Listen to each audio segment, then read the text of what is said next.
Pag-usapan natin yung course sa college. Kung ano yung magandang kunin talaga dito sa college na ito.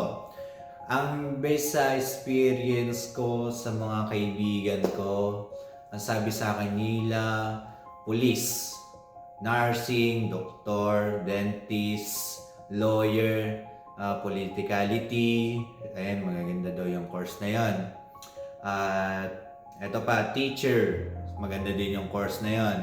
Tapos yung police o sundalo. Ayan yung magagandang course sa Pilipinas at magagamit mo pa in international kung gusto mo magtrabaho sa ibang bansa o pwede ka magtrabaho doon, di ba?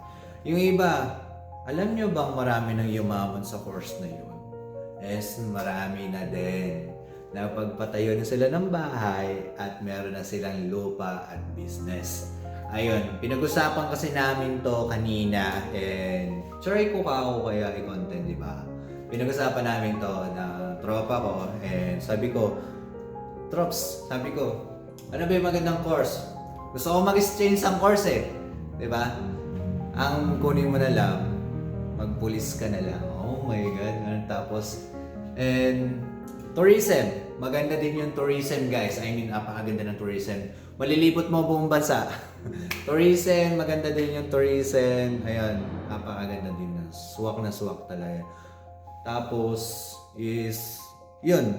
Tapos, exchange naman tayo ng topic ngayon. Ayan, ang topic ko naman tungkol sa girls sa 2026 na ito. Alam nyo bang challenging yung gagawin ko sa 2026 na ito? Before na yan, ang challenges na yon, gusto ko kasi legal sa magulang man. Isa, legal talaga man. Gusto ko nagpapaalam ako sa magulang, alam ng magulang na girlfriend ko yung isang girl, at pinakilala ako sa magulang, at least hindi ako boy matatakot boy, hindi ako tutugisin boy. Hindi ako tutugisin eh. Gusto ko kasi legal boy, gusto ko yun. Gusto ko makilala yung magulang at yung difference na, di ba? Wala naman tayong di ba? Kailangan na din natin higing galangin sila, di ba? And kung ako talaga, sobrang mabait talaga ako. Before that, always mabait talaga akong tao. Masipag ako, ginagawa ko lahat. And